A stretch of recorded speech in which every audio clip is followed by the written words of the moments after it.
नमस्कार दोस्तों, जोहार। स्वागत है आपका अपने YouTube channel maker of modern teacher पर।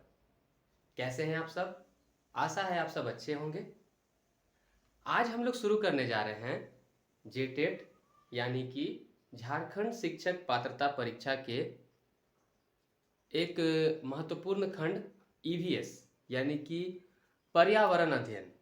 यह आपको केवल झारखंड शिक्षक पात्रता परीक्षा ही नहीं बल्कि संपूर्ण शिक्षक पात्रता परीक्षाओं, यहाँ तक कि सीटेट, किसी अन्य राज्यों के टेट में भी आपको कारगर साबित होगा। सबसे पहले समझने की कोशिश करते हैं कि यह EVS होता क्या है। EVS, आज यह EVS की पहली कक्षा है। बहुत अधिक लंबी कक्षा नहीं चलेगी, इसकी कुछ कक्षाएं होंगी जिससे आपको समझ में आ जाएगा, आपको आधारभूत समझ मिल जाएगी कि EVS में किस प्रकार के प्रश्न पूछे जाते हैं। EVS जो खंड है हमारे जेटेट के सिलेबस में दिया गया है कि 50 क्वेश्चन पूछे जाएंगे। 50 क्वेश्चन 50 नंबर के लिए। अब पहली बात है कि ये किस सेक्शन के लिए है, तो यह है आपको क्लास 1 to 5 के टीचर के लिए आवश्यक। 1 to 5 का पेपर जो देंगे यानी इंटर और DLED के आधार पे जो पेपर 1 देंगे, पेपर 1 इसको कहते हैं। पेपर 1 में EVS का सेक्शन होगा। EVS के सेक्शन में आपको 50 क्वेश्चन पूछे जाएंगे। पहले बात हम समझने की कोशिश करते हैं EVS हमें पढ़ना क्या है। अगर बात की जाए तो प्राथमिक स्तर कहां से होता है? अगर प्राथमिक स्तर की बात की जाए तो प्राथमिक स्तर जो होता है वह होता है क्लास 1 to 8 तक का, लेकिन मूल रूप से कहा जाता है 1 to 5। प्राथमिक स्तर 1 to 5 कहा जाता है। 6 to 8 को उच्च प्राथमिक स्तर कहा जाता है। इस 1 to 5 में आप EVS को समझिए। EVS जो है, EVS यानी कि एनवायरमेंटल साइंस, एनवायरमेंटल स्टडीज बोलिए, हिंदी में बोले तो पर्यावरण अध्ययन।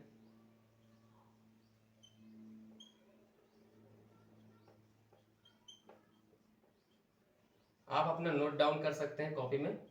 पर्यावरण अध्ययन। सबसे पहली बात, यह पर्यावरण अध्ययन कितने विषयों का एकीकरण है? क्या यह सिर्फ एक ही विषय है? जी नहीं, यह एकीकृत विषय है, यह एकीकृत अध्ययन है। तो पहली बात आपको यहां से एक क्वेश्चन बनता है, यह एकीकृत विषय है। किन किन विषयों को इसमें शामिल किया गया है? इसमें शामिल किया गया है सामाजिक अध्ययन,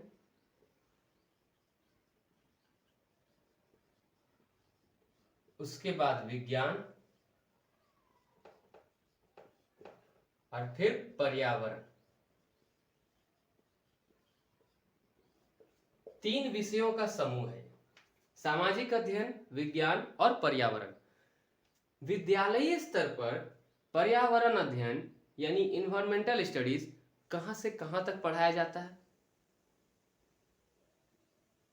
ध्यान देंगे तो आपको पता चलेगा इसकी पढ़ाई कक्षा 3 से शुरू होती है और कक्षा 5 तक रहती है। हम यहाँ राजकीय विद्यालयों में पढ़ाए जाने वाले विषयों से इसकी चर्चा करेंगे। कक्षा 3 से कक्षा 5। तो यदि आपसे कहा जाए कि कक्षा 1 एवं 2 में पर्यावरण अध्ययन को एकीकृत विषय यानी कि अलग से एक विषय के रूप में क्यों नहीं सम्मिलित किया गया है, तो आपका जवाब क्या होना चाहिए? अगर कक्षा 1 एवं 2 में इसकी बात की जाए तो कक्षा 1 एवं 2 में यह लैंग्वेज यानी कि भाषा और गणित यानी कि मैथ, इनमें समाकलित रहता है, इन्हीं में शामिल रहता है। गणित और भाषा का अध्ययन पहली और दूसरी कक्षा में करवाते समय हम पर्यावरण अध्ययन को उसमें सम्मिलित कर देते हैं। आपको यह ध्यान देना है। इसका उद्देश्य क्या होता है कि शिक्षण वातावरण को एक सुलभता प्रदान करने के लिए, जिससे शिक्षण और सुलभ हो जाए और आसान हो जाए। सवाल में अगर आपको यह भी ऑप्शन दिया जा सकता है कि पढ़ाई के लोड को कम करने के लिए, लोड कम करने की यहाँ कोई बात नहीं हो रही है, सिलेबस कम करने की यहाँ कोई बात नहीं हो रही है। बात हो रही है कि पहली और दूसरी कक्षा के जो बच्चे होते हैं उनमें भाषाई समझ बहुत तेज होता है, वो भाषाओं को अच्छे से समझना सीख जाते हैं और उनमें गणितीय संक्रिय प्रक्रियाएं जो होती हैं ये काम करने लगती हैं, ये उनके समझ में आने लगती हैं। तो हम पर्यावरण अध्ययन को पहली और दूसरी कक्षा में भाषा और गणित के रूप में पढ़ाते हैं। कक्षा 3, 4, 5 में हम देखते हैं कि पर्यावरण अध्ययन को एक अलग से विषय के रूप में शामिल किया गया है। तो यहाँ दो बातें आपके सामने आई कि पर्यावरण अध्ययन का पाठ्यक्रम विद्यालयी स्तर पर किस कक्षा से शुरू होता है, तो 3 से शुरू होता है 5 तक में। अब हम पहले इसको जानने का प्रयास करेंगे कि पर्यावरण अध्ययन में मूल रूप से विद्यालय में पढ़ाया क्या जाता है। ठीक है,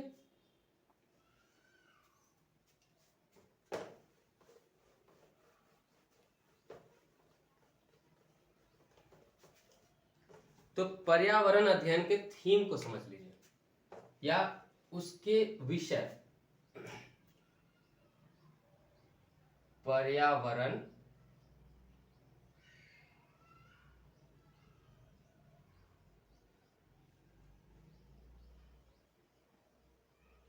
ठीक है, इसके अंतर्गत कहा जाता है कुल 6 विषय लिए गए हैं। 1, 2, 3, 4, 5, 6। कौन कौन है? सबसे पहले परिवार, सबसे पहला परिवार और पड़ोस।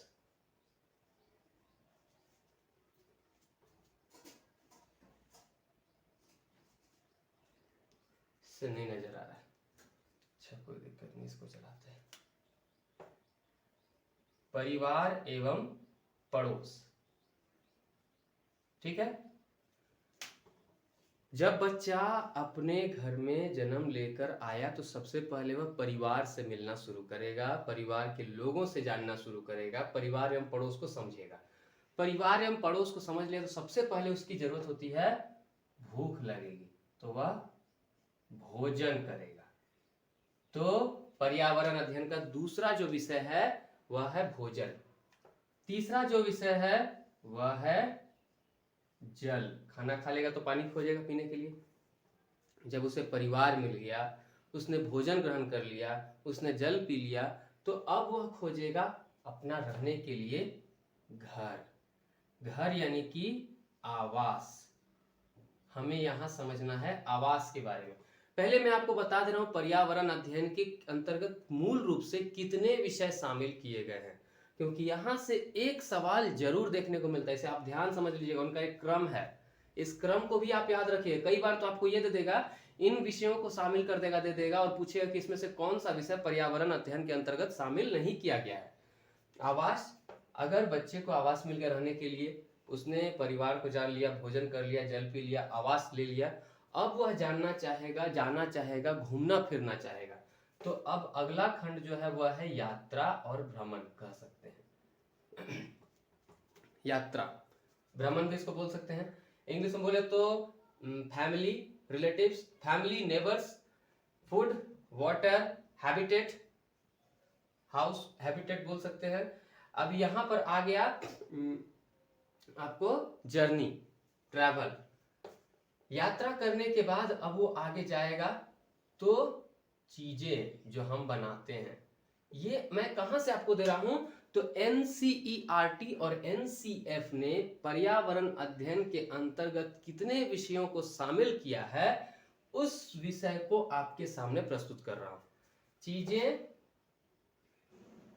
जो हम बनाते हैं, ध्यान दीजिएगा, चीजें जो हम बनाते हैं। तो कुल मिला के पर्यावरण अध्ययन के अंतर्गत कितने सारे विषय हो गए? 6 सब्जेक्ट हो गए पर्यावरण अध्ययन के अंतर्गत। इनमें आपको परिवार एवं पड़ोस और भोजन, इनके अंतर्गत 2 उपखंड भी है, इन दोनों के अंतर्गत उपखंड भी है, उप विषय भी है, इसके अंदर कुछ विषय शामिल किए गए हैं, इसके अंदर कुछ विषय, बाकी सब सिंगल हैं। ये भी पूछा जाता है कि पर्यावरण अध्ययन के अंतर्गत किस विषय के अंतर्गत यह उप विषय आता है या यह उपखंड आता है। आपको इस तरह के सवाल दिए जा सकते हैं। चलिए अब उसको बता देता हूं।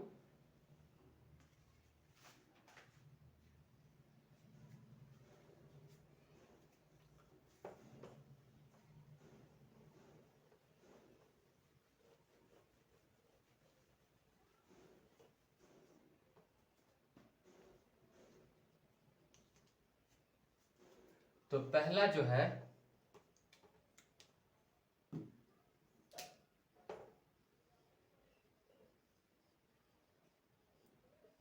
परिवार एवं पड़ोस। परिवार एवं पड़ोस में आपको जानना है रिश्ते नाते।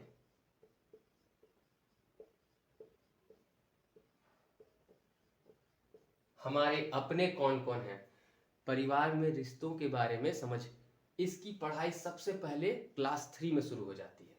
रिश्ते नाते के बाद आपको जानना है खेल जो हम खेलते हैं, यानी कि इंडोर गेम्स, आउटडोर गेम्स, कैसे कैसे खेल होते हैं।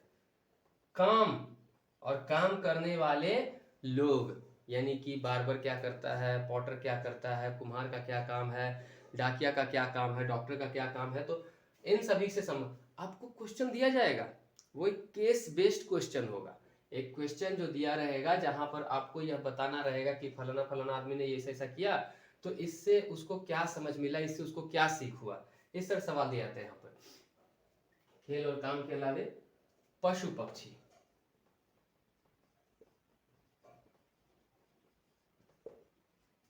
पशु पक्षी ये भी आपको जानने हैं, और पेड़ पौधे। तो देखिए परिवार एवं पड़ोस के अंतर्गत आपको 4 उपखंड शामिल किए गए हैं। परिवार एवं पड़ोस के अंतर्गत 4 उपखंड आपको शामिल किए गए हैं, रिश्ते नाते, खेल और काम, पशु पक्षी और पेड़ पौधे। क्वेश्चन पूछा जा सकता है कि इनमें से कौन सा विषय पर्यावरण अध्ययन के मुख्य थीम में शामिल नहीं है। तो मुख्य थीम कितने हैं? 6 हैं। उनमें से किसी एक का नाम अगर यहां दिख जाएगा, इसमें से कोई एक दिख जाएगा, तो आपको टिक कर लेना है, पकड़ लेना है। अगर दूसरा बात किया जाए तो दूसरा जो है वह है भोजन। भोजन के अंतर्गत भी कुछ उप विषय शामिल किए गए हैं। अगर बात की जाए तो स्वाद, टेस्टिंग कहते हैं स्वाद, इसमें हम समझते हैं कि किस वस्तु का स्वाद कैसा रहता है, हमें कौन सा अच्छा लगता है किसका। इसी में हम अम्ल, क्षार और लवण के बारे में भी जानते हैं, ठीक है ना। अम्ल, क्षार, लवण की पढ़ाई यहीं शुरू होती है। स्वाद के बाद पाचन। पाचन आप देख रहे होंगे, पाचन की पढ़ाई तो आपको बचपन से लेकर के ऊपर क्लास तक जाकर के पढ़ना है। पोषण इसी को कह सकते हैं, पोषण भी कह सकते हैं आप इसको, पोषण भी कह सकते हैं। पाचन के बारे में आपको पढ़ना है। पकाना,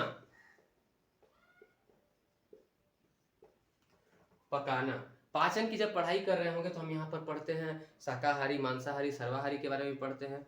मानव पाचन तंत्र से संबंधित भी कुछ क्वेश्चन यहाँ पूछे जाते हैं। पकाना, और इसके अलावे जो है 2 और है संरक्षण विधि, भोजन की संरक्षण विधि,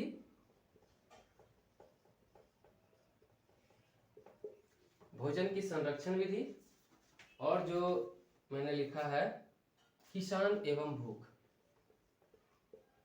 आप जब जाएंगे एनसीईआरटी के पुस्तकों में देखने तो वहां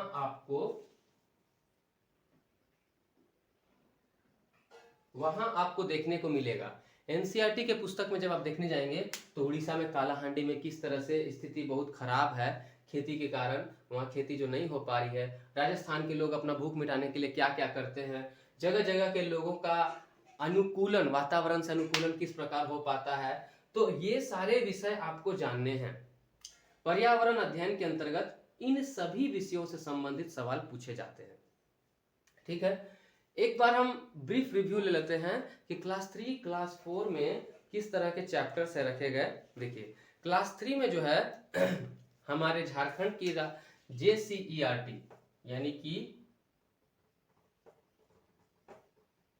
JCERT के पुस्तक में EVS में जो पढ़ाया जाता है क्लास 3 और क्लास 4 और 5 में, उनमें आपको जो पुस्तक का नाम है वह है हमारी दुनिया।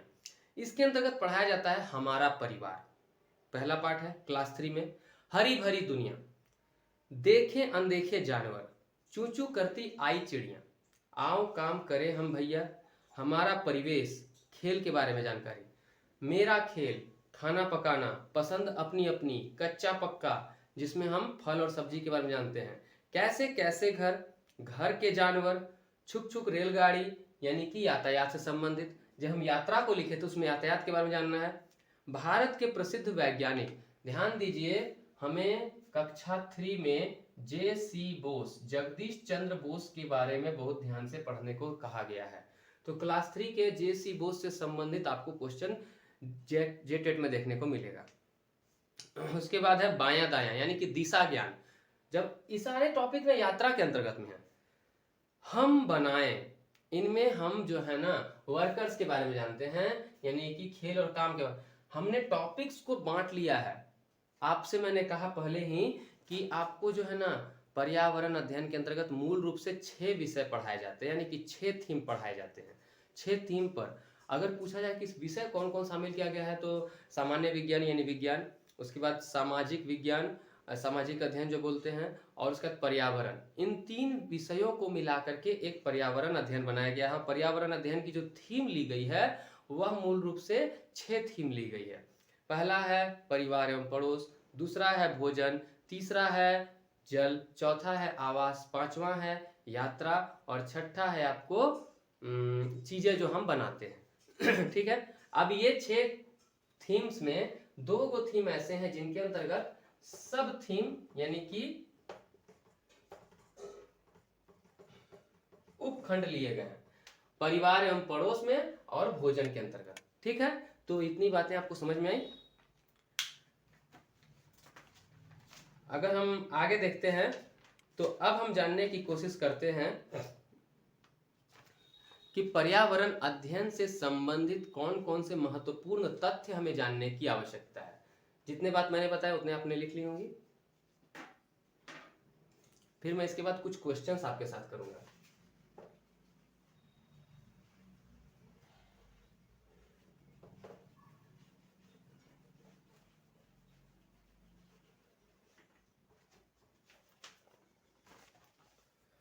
देखिए सबसे पहले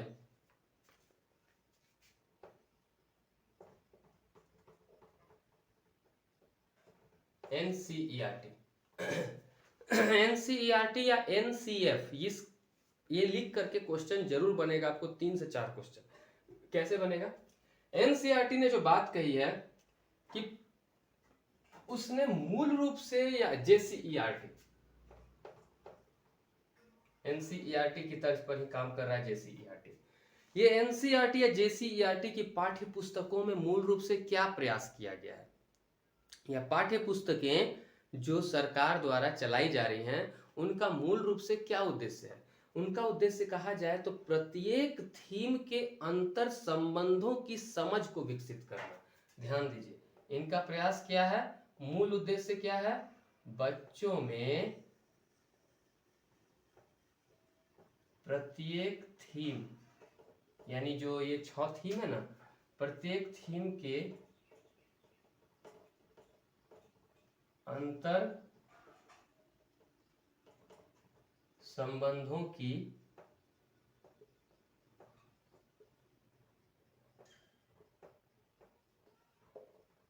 समझ विकसित करना। मतलब बच्चे हर एक थीम के को कोरिलेट करके, इंटर रिलेट करके पढ़ सकते हैं, ऐसी बात इसमें समझाई जा रही है। भोजन, जल, जल के बाद आवास, आवास के बाद यात्रा, यात्रा के बाद आपको चीजें जो हम बनाते हैं, इन सब में कोरिलेशन करना है। परिवार, भोजन का जल से क्या संबंध है? जब जल आप जानेंगे तो जल से फिर यात्रा के बारे में समझेंगे कि जल का कैसे उपयोग किया जाता है। आगे दूसरा नंबर चीज, प्रत्येक थीम को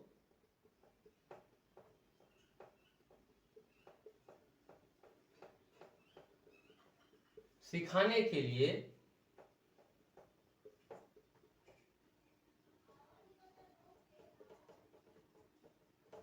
अध्याय की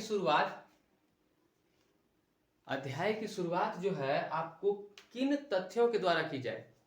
तो आम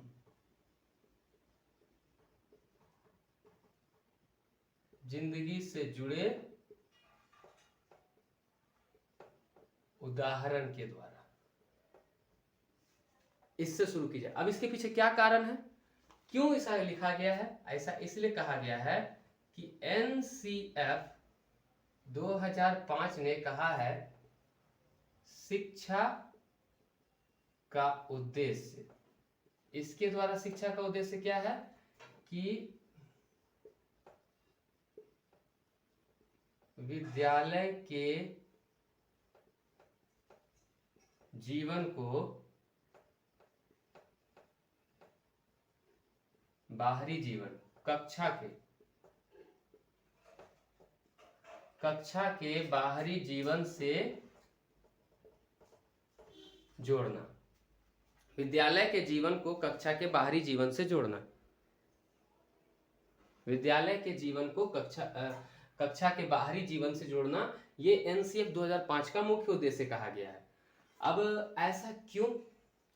पर्यावरण अध्ययन को इस तरह सिखाने का मूल उद्देश्य या मूल कारण क्या है? क्योंकि भारत विविधताओं का देश है, अनेकता में एकता का देश है, यूनिटी इन डाइवर्सिटी आपको बच्चों को सिखाना है, ठीक है ना? तो इसके लिए यहां बताया गया है, इसका मूल उद्देश्य कहा जा सकता है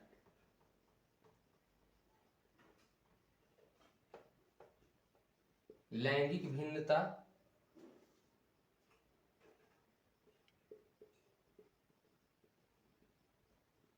सामाजिक वर्ग, समाज में कई प्रकार के वर्ग हैं, संस्कृति,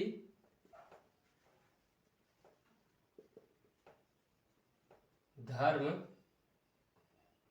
भाषा,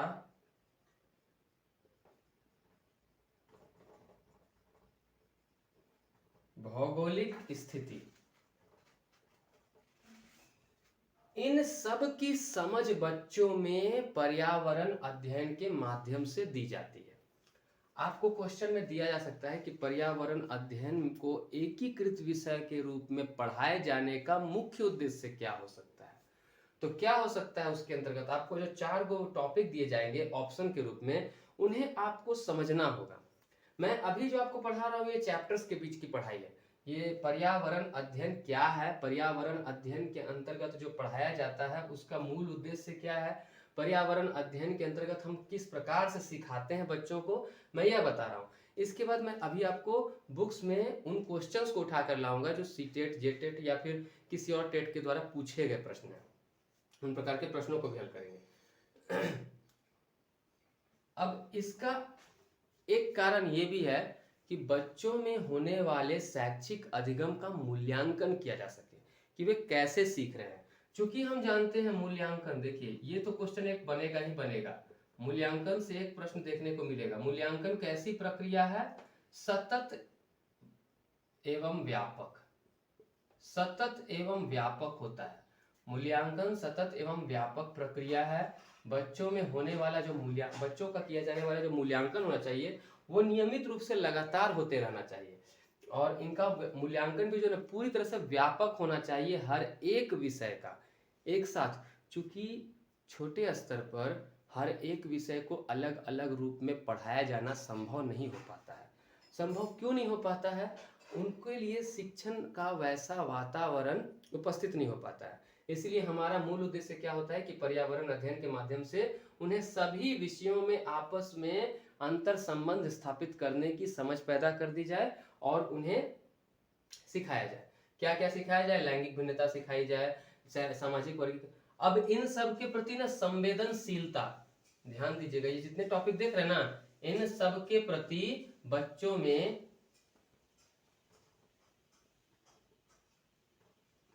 संवेदनशीलता की भावना का विकास हो सके, यह मूल उद्देश्य रहता है। आगे बात कही गई है, एनसीएफ ने कहा है, ये बात क्यों, ये उदाहरण से ही कक्षा में शुरुआत क्यों करने को कहा गया है, क्योंकि रटंत प्रणाली को नहीं अपनाना है, इसका विकास नहीं करना है। बच्चों में रोड सिस्टम, जहां भी आप कोई ऐसा सिस्टम देखेंगे कि अगर वो मैकेनाइज्ड करने के लिए कह रहा है, मतलब कि यांत्रिकरण करने के लिए कह रहा है, यानी कि अगर किसी भी विषय को पढ़ा रहे हैं आप, तो बच्चों में रटंत प्रणाली को विकसित नहीं होने देना है, उनमें समझ की प्रक्रिया का विकास हो सके, उनमें अधिगम का प्रक्रिया का विकास हो सके, ठीक है ना। और यह किस शिक्षा नीति के अंतर्गत चल रहा है, ये 1986 की शिक्षा नीति के अंतर्गत है, ठीक है ना। आगे आते हैं, तो पर्यावरण को जो एक एकीकृत विषय के रूप में शामिल किया गया है, यह मूल रूप से शिक्षा का कौन सा स्वरूप हुआ, तो इसे हम कहेंगे समावेशी अधिगम। एक क्वेश्चन यहां से बन जाता है कि समावेशी अधिगम क्या है, तो समावेशी अधिगम को हम सम्मिलित रूप से जब पढ़ाते हैं, सम्मिलित रूप से विषयों को जब सिखाते हैं, तो यह समावेशी अधिगम का एक रूप हो जाता है। तो समावेशी अधिगम, पर्यावरण अध्ययन को एकीकृत रूप में पढ़ाया जाना समावेशी अधिगम का एक हिस्सा है, ठीक है ना। समावेशी अधिगम, पर्यावरण अध्ययन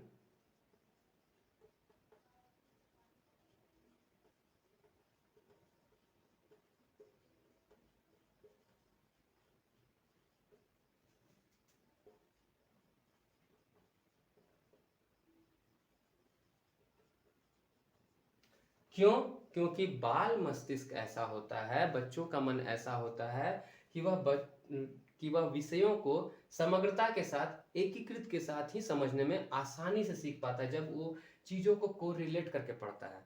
पिछली कक्षा में मैंने जब आपको एनसीएफ के बारे में बताया था, तो वहां मैंने इस बारे में आपको समझाया था कि एकीकृत करके पढ़ना कैसे उसके लिए फायदेमंद हो पाता है। यदि आपने नहीं देखा वो वीडियो, तो आप वीडियो देख लीजिएगा, डिस्क्रिप्शन बॉक्स में उसका लिंक दे दिया गया है। अब इसके बाद इतने सारे टॉपिक थे,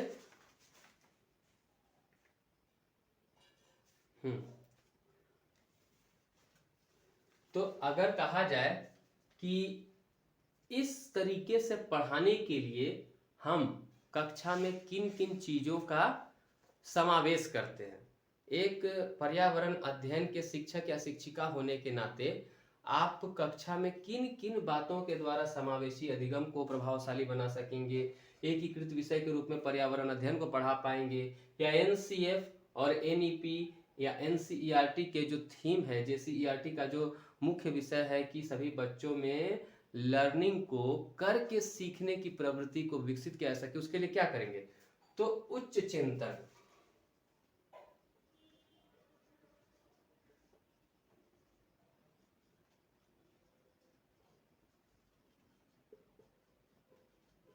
उच्च चिंतन,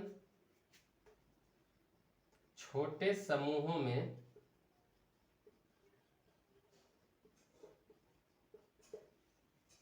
चर्चा, अनुभव वाली गतिविधियों में अवसर,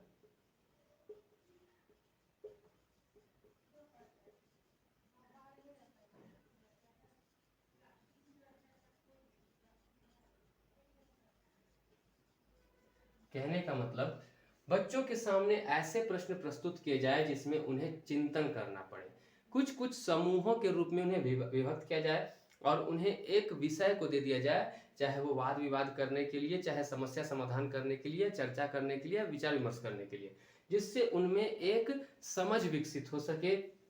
साथ ही कुछ ऐसे कार्य करने के लिए दिए जाएं पर्यावरण अध्ययन के विषय से संबंधित, जिससे उनमें गतिविधि उनको गतिविधि यानी एक्टिविटी करने का मौका मिल सके, और इससे लर्निंग बाय डूइंग यानी कि करके सीखने का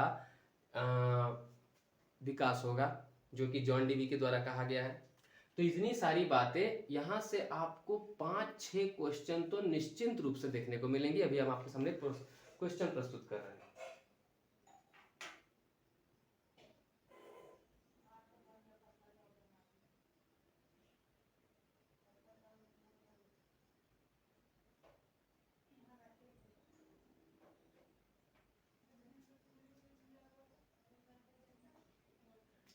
देखिए, एक क्वेश्चन है जो मैं लिख दे रहा हूं।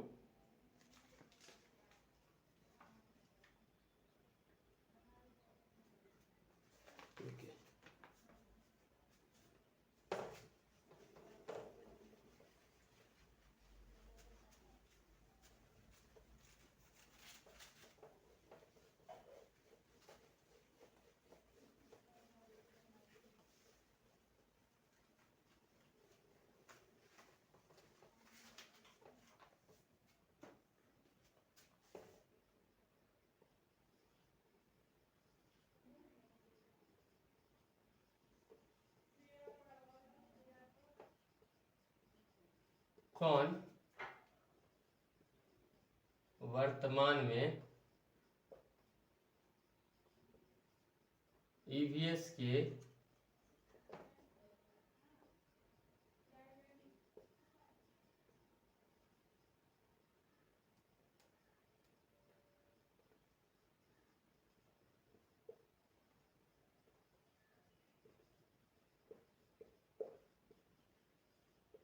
शामिल नहीं है? ऑप्शन है आश्रय।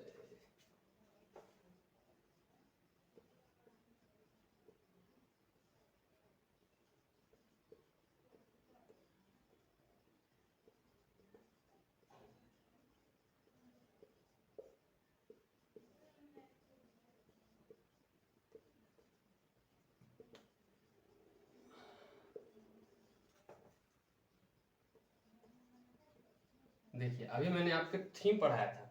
ये क्वेश्चन पिछले वर्ष पूछा गया है पिछले कुछ साल पहले, कि निम्न में से कौन वर्तमान में ईवीएस के 6 थीमों में शामिल नहीं है? आश्रय, चीजें जो हम बनाते हैं, खेल और काम और खाना। तो हमने पढ़ा है आश्रय तो शामिल है, चीजें जो हम बनाते हैं ये छठा है, खाना ये भी है तीसरा नंबर पे। तो खेल और काम ये शामिल नहीं है, यानी कि ये हो गया हमारा उत्तर। इस तरह के कुछ और सवाल आपके सामने प्रस्तुत कर रहा हूं।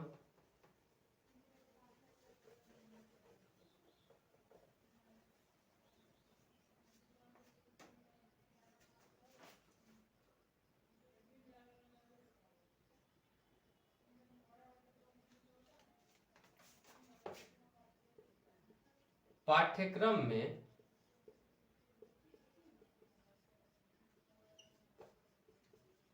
अलग अलग विषयों के बजाय ईवीएस को एकीकृत रूप में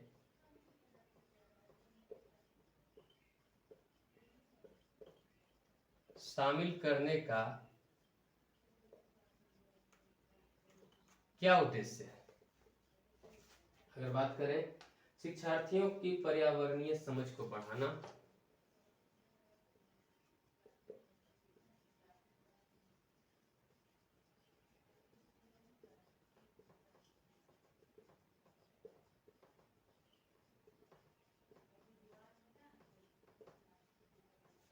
दूसरा अगर कहा जाए तो शिक्षार्थियों के स्थानीय प्रवेश के मुद्दों से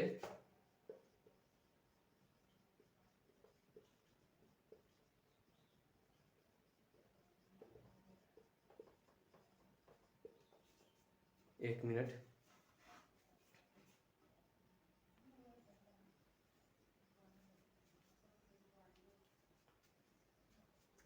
शिक्षार्थियों को स्थानीय परिवेश व मुद्दों से जुड़ी और परस्पर संबंधित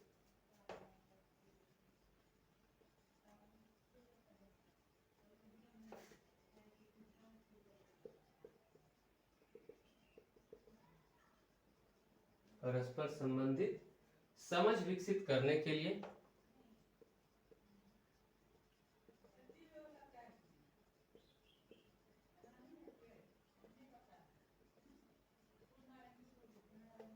तीसरा नंबर है थीम आधारित ईवीएस लेन देन विषयों की तुलना में आसान है।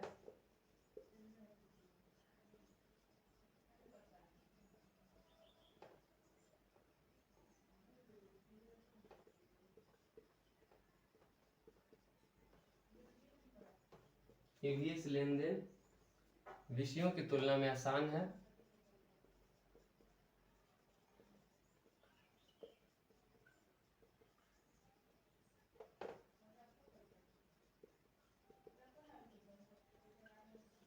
और चौथा है कि ईवीएस में अध्यायों को कम करने के लिए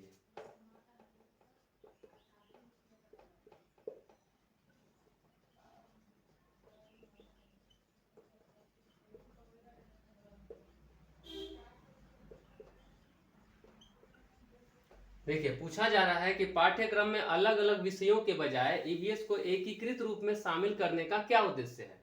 शिक्षार्थी की पर्यावरणीय समझ को बढ़ाना, पर्यावरण का समझ उसको बढ़ा देना। दूसरा है शिक्षार्थियों को स्थानीय परिवेश व मुद्दों से जुड़ी और परस्पर संबंधित समझ विकसित करने के लिए।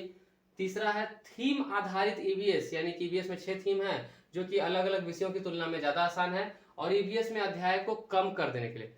देखिए ये कभी भी ऐसा नहीं होता है, बोझ कम कर देना, चैप्टर कम कर देना, सिलेबस कम कर देना, ये सब कभी भी ऑप्शन ना सही ऑप्शन नहीं है, इनको हटा दिया जाएगा। पर्यावरण समझ को बढ़ाना और थीम आधारित विषयों की तुलना में आसान है।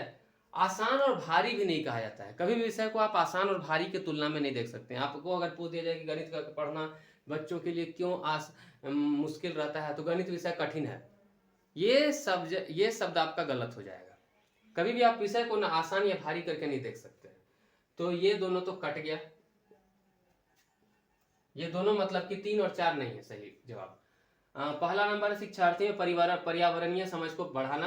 तो पर्यावरण समझ को बढ़ाना तो ठीक है, लेकिन अगला क्या बोला कि शिक्षार्थियों को स्थानीय परिवेश व मुद्दों से जुड़ी और परस्पर संबंधित समझ विकसित करने के लिए। इस क्वेश्चन में बच्चे का पर्यावरण से ज्यादा जुड़ाव नजर आ रहा है इस ऑप्शन में। तो जिस ऑप्शन में आपको ज्यादा सटीकता नजर आए, ज्यादा सही होने का लगे, वही आपके लिए सही बनेगा। इसका सही आंसर है 2 नंबर ऑप्शन, यानी कि शिक्षार्थियों को स्थानीय परिवेश व मुद्दों से जुड़ी परस्पर संबंधित समझ विकसित करने के लिए। तो इस प्रकार के क्वेश्चन हैं आपको जो पूछे जाते हैं। कुछ और क्वेश्चन हम अगली कक्षा में आपके सामने लेकर आएंगे। ईवीएस की अगली कक्षा में हम आपको और भी आगे बताएंगे। तब तक के लिए धन्यवाद।